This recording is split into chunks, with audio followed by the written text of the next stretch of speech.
We've got Olivia Couch. We've got Logan Kochevar. We've got, wow, you guys are so well disguised I had to look twice. Taylor Guizzardo. We've got Madison. Marie. We have Maddie McFeeley. And we have Ande.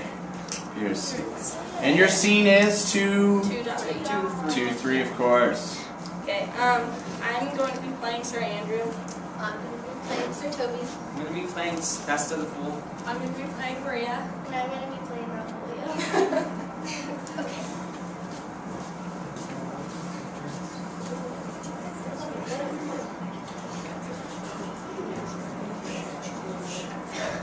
Approach, Sir Andrew! Not to be a bed after midnight is to be up betimes, and Nicholas Surfer thou knowest. Be my troth, I know not, but I know to be a place to be a place. A false conclusion. I hate it as an unfilled can. To be up after midnight and to go to bed then is early, so that to go to bed after midnight is to go to bed betimes. Does not our life consist of the 4 elements? Faith, so they say, but I think it rather consists of eating and drinking. Thou art a scholar. Let us therefore eat and drink. Marion, I say, a stoup of wine. Here comes the fool, I think. How now, my hearts? Did you never see the picture of we three? Welcome, lads. Let's have a catch. By my troth, the fool has an excellent breast. I'd rather than 40 shillings I had such a leg. And so sweet a breast to sing as the fool has. In sooth, thou wast in very gracious fooling last night when thou spoke of Pigramus, of Vapians, passing the equinoctial of Quibus. 'Twas very good, I faith. I sent thee 6 pence for thy lunch. Hadst? I did in petticoats, thy gratility for Malvolio's nose is no whipstock. My lady has white hands, and the myrmidons were no bottle alehouse. Excellent. Why, this is the best fooling when all's done. Now a song. Here, come on. There's a 6-pence for you. Let's have a song. There's a test for me, too. One night give up. Would you have a love song or a song of good life? A love song, a love song. I care not for a good life. Oh, mistress mine, where are you roaming? Oh, stay and hear your true love come, that can sing both high and low. Trip no further, pretty sweeting, journey's end and lovers meeting. Every wise man's son doth know. Good. What is love? 'Tis not hereafter. Present mirth hath present laughter. What's to come is still and short. In delay there lies no plenty. Then come kiss me, sweet and 20. Youth the stuff will not endure. Mellifluous voice is kind too A nice. contagious breath. Very sweet and contagious. To hear by their nose it is dulcet and contagious. But shall we make the welcome dance indeed? Shall we rouse the night owl at a catch that will draw 3 souls in one weaver? Shall we do that? If you love me, let's do it. I'm a dog at a catch. Where are your lady, sir? And some dogs will catch well. Most certain, thou let our catch be, thou knave. Hold thy peace, thou knave. Knight shall be constrained to call thee knave, knight. 'Tis not the first time I've constrained one to call me knave. Begin, fool. Begins, hold thy peace. I shall never begin if I hold my peace. Good, come, begin. Thou knave, thou knave, thou knave, thou knave. What catamount to kick here? My lady, I've called over Stuart Malvolio and bid him turn you out of doors. Never trust me. My lady's a Canadian, we are politicians, and Melville is a Pegaranty, and 3 merry men be we. Am I not consanguineous? Am I not of her blood? Tell you well, lady. There dwelt a man in Babylon, lady. Beshrew me, the knight's an admirable fooling. Aye, he does well enough if he be disposed, and so do I too, and he does with better grace, but I do it more natural. Oh, the 12th day of December! Oh my God, peace! My masters! Are you mad or what are you? Have you no wit, manners, nor honesty, but to gabble like tinkers at this time of night? Do you make an alehouse in my lady's house, and that you squeak at your cozier catches without any mitigation of remorse of voice? Is there no respect of place or person within you? We did keep time, sir, in our catches. Snack up. Sir Toby, I must be round with you. My lady bade me tell you that she harbors you as her She's nothing allied to your disorders. If you can separate yourself and your misdemeanors, you are welcome to the house. If not, and it would please you to take leave of her, she is very willing to do so. Farewell, dear heart, since I must needs be gone. Nay, Sir Toby. His eyes to show his days are almost done. Is it even so? But I will never die. Sir Toby, there you lie. Is this much credit to you? Shall I bid him go? What and if you do? Shall I bid him go and spare not? Oh, no, no, no, you dare not. Out of tune, sir, you lie. Art thou any more than a steward? Dost thou think because thou art virtuous, that there shall be no more cakes and ale? Yes, by St. Anne and Ginger shall be hot into the mouth too. Thou art in the right. Go, sir, rub your chain with crumbs. A stoop of wine, will you? Mistress Mary, if you prize my lady's favor at anything more than contempt, you will not give means for this uncivil rule. She shall know that by this hand. Go shake your ears. Whereas a good deed as to drink when a man's hungry, to challenge him in the field, and then to break promise with him and make a fool of him. True at night, I'll write thee a challenge, or I'll deliver thy indignation by word of mouth. Sweet Sir Toby, be patient for tonight.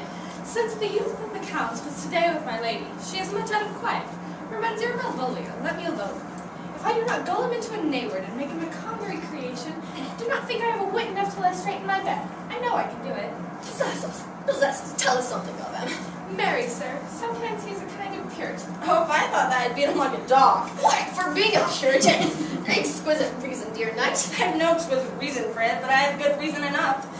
The devil of Puritan that he is, or anything constantly but a time-gainer. An affection ass that cons statement without book and utters it by great swaths.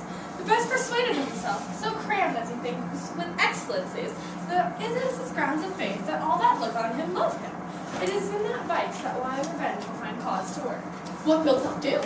I will drop in his way some obscure epistles of love, wherein by the color of his beard, the shape of his leg, the manner of his gait, the expression of his eye, forehead, and complexion, he shall find himself most feelingly personated. I can write very much like my lady, your niece, on a forgotten matter. We can hardly make a distinction of our hands. Excellent! I smell it. I have it in my nose, too. He shall think by the letters that thou wilt jot that they come from her niece, and that she's in love with them. My purpose is indeed a horse of that color. And your horse would not make him an ass. Ass, I doubt not. Oh, 'twill be admirable. Sport royal, I warrant you. I know my physical work with him. I shall plant you two, and let the fool be a third, where he shall find the letter. Observe his construction. For this night to bed, dream on him. Farewell. Good night, Penicillium. Before me, she's a good wench. And she's a beagle, true, and one that adores me.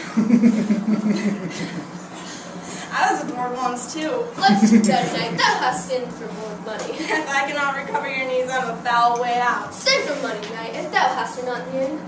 Call me cut. If I do not, never trust me. Take it how you will. Come, come, I'll go burn some sack. 'Tis too late to go to bed now. Come, come, knight. Yeah.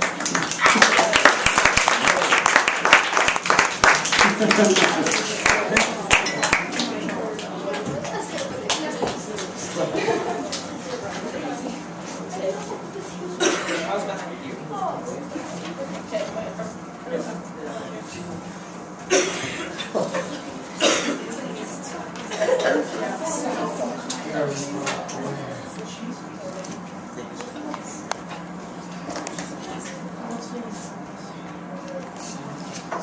So we did Act 2, Scene 3, and the relevance of this scene to like the main plot of the story.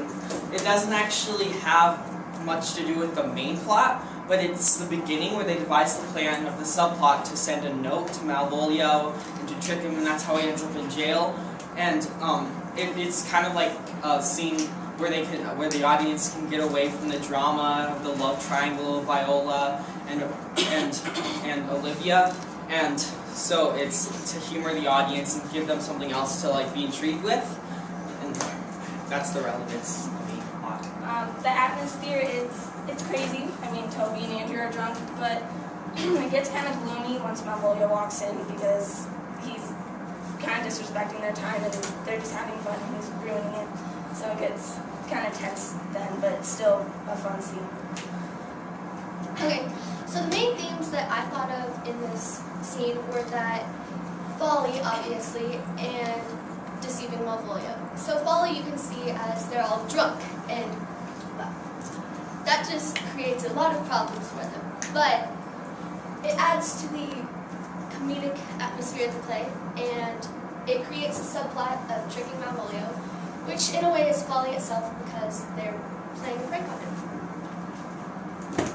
Okay, and so then the relevancy, like how I thought of it, is like kind of how Malvolio, it's kind of like a party pooper in a sense, how they're kind of all drunk and he comes in and is acting more like an authority figure. So sometimes you kind of have to be that authority figure, like even though people, like they start to not like him because he is the party pooper, like of the play, you kind of have to be like that sometimes because you just can't always like party, stuff like that. So, extra information. In line 2, he says, Dicula surgery, and it's the meaning of a Latin phrase, which means to rise early is good for the health. So they're referring to that if you stay up late, you have to rise early because you didn't go to sleep, and therefore it's morning. Week 3, when Festa mentions it, he's talking about, this painting, and it pictures 2 fools, indicating that the viewer is the third fool for looking at it. Hygromatus, the Vapians and Quibus, when Festa talks about them, he's not really trying to be correct. He's more he's making a play on words that sounds like astronomical terms, but they're really nothing. The Myrmidons were followers of Achilles in Homer's Iliad, and they were the warriors. And the bottle ale houses are drinking pubs, but they're not classy drinking pubs, if you would say.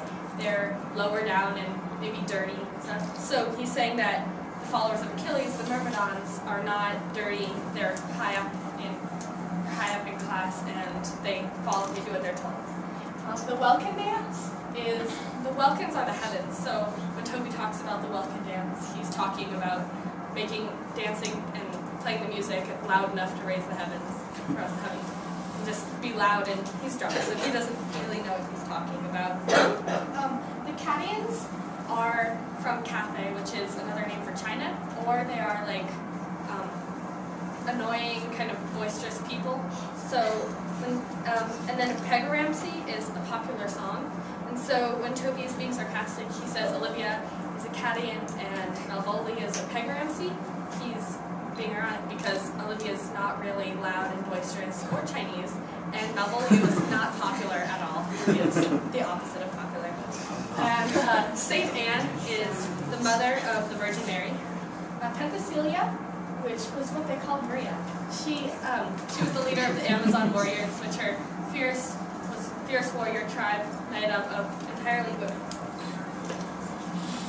We have a few quotes on here. One from Sir Andrew, who I played. I thought an important quote was, he does well enough if he be disposed. And so do I too. He does it with better grace, but I do it more natural. So Sir Toby, he demonstrates folly and like a lack of temperance and everything good and right by saying, but shall we make the Welkin dance indeed? And that's just him being drunk. And some of the fools, like fooling in wordplay to make other characters in the show think, and some of it's like it's funny, but you have to think about it. And one of his quotes I really liked was, "I shall never begin if I hold my peace." And then Malvolio, just like his whole role kind of as a person, like wanting to get them in trouble and being mad that they're being all crazy. It's like my masters are mad, having no wit, manners, or honesty, but together like two girls at the school. And then my quote for Maria was, "Go shake your ears," because she's kind of telling Malvolio what she really thinks of him. He doesn't need to be there, and he's just ruining their fun. Thank you. Well done.